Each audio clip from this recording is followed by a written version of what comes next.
11 beauties. In one show. At one night. For one title. For one crown. This is Mutya ng Balete 2013.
Beauty with a cause, Balitenya with a purpose.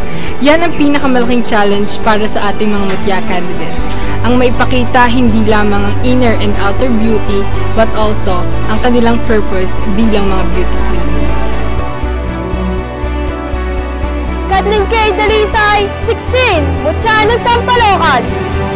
Doon po sa nakita ko po yung pagtatrabaho ng paghihirap ng mga magulang. Pinagsikapan ko po, pumasok po ako, pinagsikapan ko pong pumasok. At kahit dito, nakakapasok po ako sa mga tao. Masaya na po sila, nakakapasok ako sa mga tao. Kahit hindi ako nakakakuha ng medal o special award. Jemima Lianes, 19, Mutya ng Paligawan. The first learning I learned is that even though if you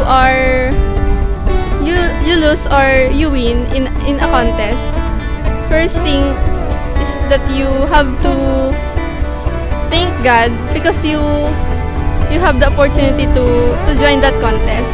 And winning or losing is not a big deal for for a candidate because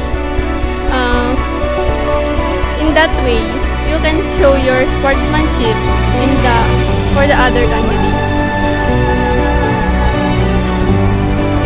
Janine Irish Pasha, 16, Mutya ng Laok. Yung mga feedback ng mga tao, naway maging maganda sa feedback nila sa akin. At mag-ipasaya sila kung ano yung makukuha ko or kung ano man yung kaya kong gawin. Our candidates are just like fairy tale princesses. Each one of them has a story to tell. Marami silang pagsubok na pinagdaanan at haharapin to have a happy ending. So, let's hear their stories and be inspired. Jennifer Umali, 18, Mutya ng Kalawit. Ang buhay po ng pamilya ko ay para po isang kahig isang tukarin po. Dahil po, pinalaki niya po kami sa pangingisda, sa pag-uuling po, para po mapagtapos lang po kaming magkakapatid. Ngayon po, tapos na po ako ng high school.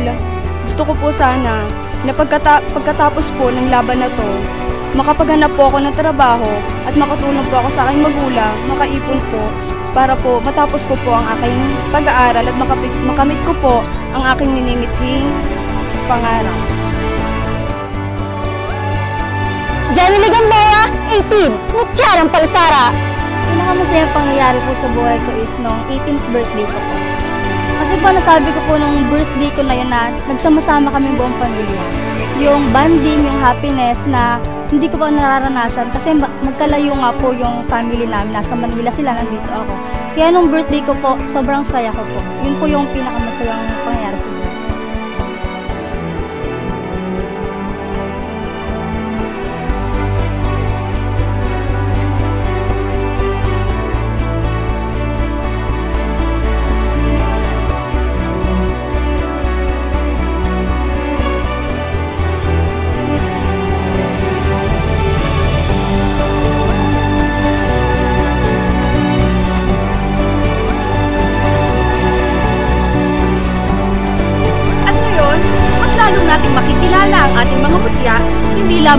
mga kandidata, but also bilang anak, kaibigan, at bilang tao. So let's get to know more about our Mutya ng Balete 2013 candidates. Chikaina Grumo, 17, Mutya ng Sala. Responsibility po sa church and sa school. Siguro po kasi sa pag-aaral ko po, 4 days lang po ako pumapasok at Wednesday po is wala pong pasok and Saturday and Sunday. Sa ganung paraan po, nagkakaroon po ako ng time sa church para makapaglingkod sa pamamagitan ng pagiging backup singer at saka po, hindi po ako nawawala ng oras para mag-aral kasi na-manage ko po yun ng ayos sa mga araw na dumaraan sa bawat panahon.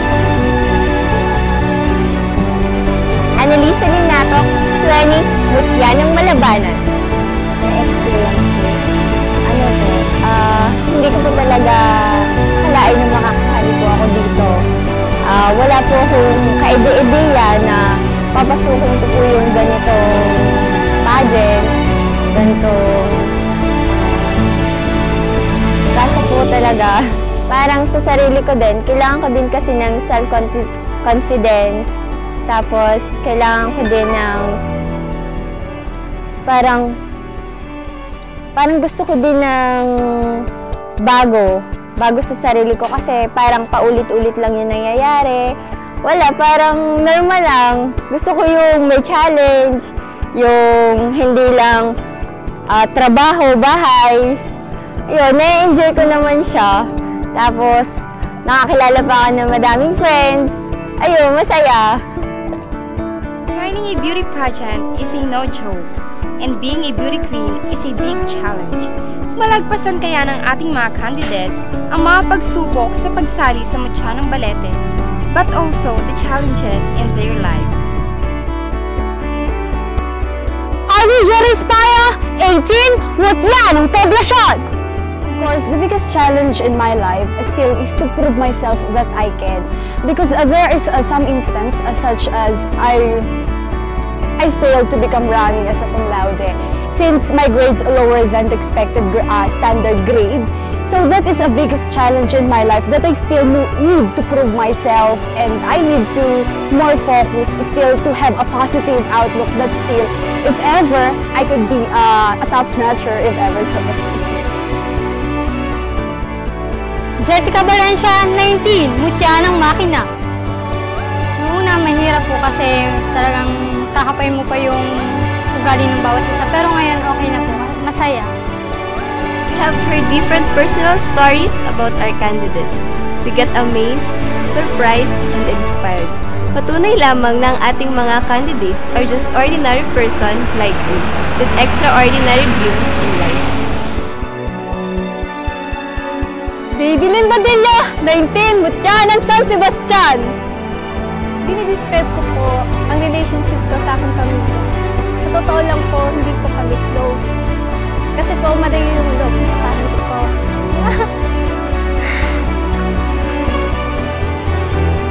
Feeling ko po kasi yung father ko. Pero hindi niya po kamahal. Kasi po yung sabi ko kasi sa pero po kahit mahal ko po sila. Dahil sila po yung pagpaalam sa akin. At malaki na ako ng maayos. Salamat po po sa parents. Marjorie Star, 18, Mutya ng Magapi. Ang pakiramdam ko bilang isang babae sa pamilya namin, masaya ko dahil nabibigyan ako ng atensyon ng mga magulang ko at naibibigay nila yung gusto ko dahil nag-iisa akong babae. At pinag-aaral talaga nila ako para ako makatapos.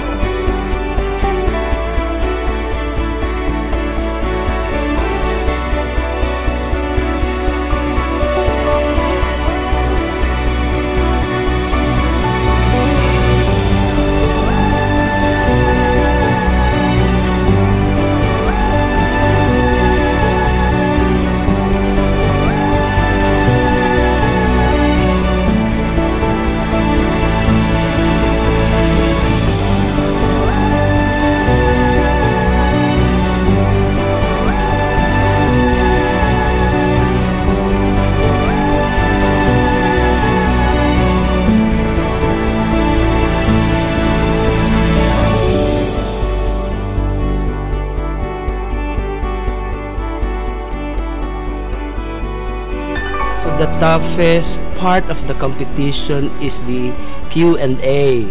So I will impart and was assigned to share to the candidates the things about question and answer portion. Kasi si Sir Aldwin siya nagbigay ng topic sa amin na 3 B's, which is the brains, the body, and the what is the other B, Sir Aldwin? The beauty. So I was assigned to discuss about the brains.